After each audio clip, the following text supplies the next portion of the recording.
السلام علیکم دوستو۔ جنگل میں کئی دنوں سے بارش ہو رہی تھی۔ سبھی پرندے اپنے اپنے گھروں میں تھے۔ پیلی چڑیا اور ان کے دو بچے بھی اپنے گھر میں تھے۔ بارش کافی دن برسنے کے بعد رک گئی تو پیلی چڑیا اپنے گھر کو مضبوط کرنے کے لیے لکڑیاں اکٹھی کرنے لگی۔ طبیعت کی خرابی کی وجہ سے وہ لکڑیاں نہیں لا سکی۔ وہ بہت پریشان تھی کہ اگر پھر بارش ہو گئی تو وہ کیا کرے گی۔ اس کا تو گھر بھی مضبوط نہ تھا۔ دوسرے پرندے بھی اپنے اپنے گھروں کو مضبوط کرنے کی تیاری کر رہے تھے۔ کوی اپنے بچوں کو کہنے لگی، میں نے اپنے گھر کو مضبوط کرنے کی لکڑیاں اکٹھی کر لی ہیں۔ خوب مضبوط گھر بنائیں گے۔ اس موسم میں بہت تیز اور طوفانی بارش ہوتی ہے۔ اکثر گھر بہہ جاتے ہیں۔ پچھلی بار بھی ہمارا گھر بہہ گیا تھا۔ وہ تو اچھا ہوا جو پیلی چڑیا نے ہمیں اپنے گھر میں پناہ دی، ورنہ ہم بھی بارش میں بھیگ بھیگ کر مر جاتے۔ اس سے اگلے درخت پر طوطا اور اس کے بچے رہتے تھے۔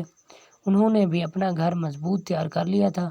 ابھی وہ اپنے بچوں کو کہنے لگی، میں جا کر کھانا اکٹھا کر لیتی ہوں تاکہ بارش میں نکلنا نہ پڑے۔ چڑیا یہ سب دیکھ رہی تھی کہ باقی پرندے کیسے برسات کی تیاری کر رہے ہیں، اور وہ پریشان تھی کہ وہ بیمار ہے۔ وہ گھر کو مضبوط کرنے کے لیے لکڑیاں بھی اکٹھی نہیں کر سکی۔ وہ اپنے صحت یاب ہونے کی دعائیں کر رہی تھی۔ اسی شام پھر سے بارشوں کا سلسلہ شروع ہو گیا۔ بارش بہت تیز اور طوفانی تھی۔ چڑیا کے بچے ڈرنے لگے۔ چڑیا بولی، ارے ڈرو نہیں، ارے بچوں ڈرو نہیں، میں تمہیں کہانی سناتی ہوں۔ پھر چڑیا اپنے بچوں کو کہانی سنانے لگتی ہے۔ وہاں کوی اپنے بچوں سے کہنے لگی، بچوں آ جاؤ مزیدار پکوان کھا لو۔ وہ لوگ مزیدار پکوان کھا رہے تھے اور موسم کو انجوائے کر رہے تھے۔ وہاں طوطی اور اس کے بچے بھی سکون سے بیٹھے تھے۔ طوطی اللہ کا شکر ادا کرتی ہے کہ اس نے پہلے سے ہی کھانا اکٹھا کر لیا تھا، ورنہ اس بارش میں نکلنا مشکل ہو جاتا۔ اور وہ اس کے بچے بھی بارش کو انجوائے کر رہے تھے۔ وہاں پیلی چڑیا پریشان تھی کہ اس کا گھر مضبوط نہیں ہے اور نہ ہی وہ گھر کو مضبوط کرنے کے لیے لکڑی اکٹھی کر سکی۔ وہ بس دعائیں کر رہی تھی کہ بارش جلدی رک جائے، لیکن بارش رکنے کا نام ہی نہیں لے رہی تھی۔ پوری رات لگاتار مسلسل بارش چلتی رہی۔ کچھ دیر بعد اس کے گھر کی چھت ٹپکنے لگی۔ چڑیا پریشان ہو گئی، اللہ جی، اب تو میرے گھر کی چھت بھی ٹپکنے لگی ہے، اب میں کیا کروں؟ یا اللہ، یہ بارش جلدی سے رک جائے۔ چڑیا کے گھر کی چھت مسلسل ٹپکتی جا رہی تھی۔ اسی پریشانی میں اس کا گھر ٹوٹ گیا۔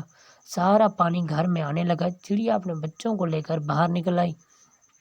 وہ جیسے ہی گھر سے نکلی اس کا گھر بہہ گیا۔ چڑیا اپنے بچوں کے ساتھ بھیگ گئی۔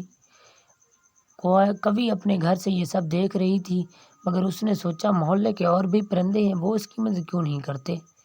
میں کیوں مدد کروں؟ میرا تو گھر بھی چھوٹا ہے۔ بہت دیر بعد چڑیا کوی کے گھر کا دروازہ کھٹکھاتی ہے اور اس سے مدد مانگتی ہیں۔ جب وہ دیکھتی ہیں کوی دروازہ نہیں کھول رہی تو وہ طوطی کے گھر مدد مانگنے جاتی ہیں، مگر اس کے ساتھ وہاں بھی وہی ہوتا ہے، طوطی دروازہ نہیں کھولتی۔ چڑیا کافی دیر تک طوطی کے دروازے پر کھڑی رہتی ہے، مگر وہ دروازہ نہیں کھولتی۔ کوی اپنے گھر سے یہ سب دیکھ رہی تھی کہ طوطی نے بھی دروازہ نہیں کھولا اور اس کی مدد نہیں کی۔ اب کوی کے دل میں خیال آتا ہے کہ طوطی نے بھی ان کی مدد نہیں کی، اب یہ لوگ کہاں جائیں گے؟ بارش میں بھیگ بھیگ کر ان کا برا حال ہو جائے گا، اور اس نے ان کی مدد کی ٹھان لی۔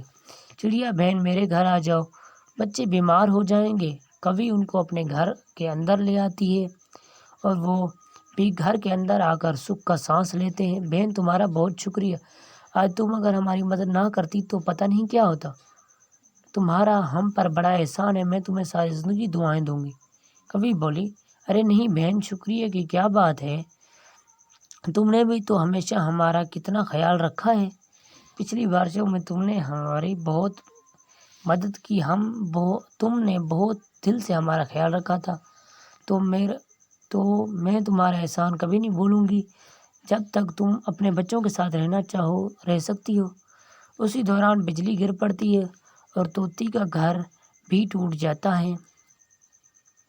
کوی اور چڑیا آواز سن کر فوراً وہاں جاتے ہیں اور ان کی مدد کرتے ہیں۔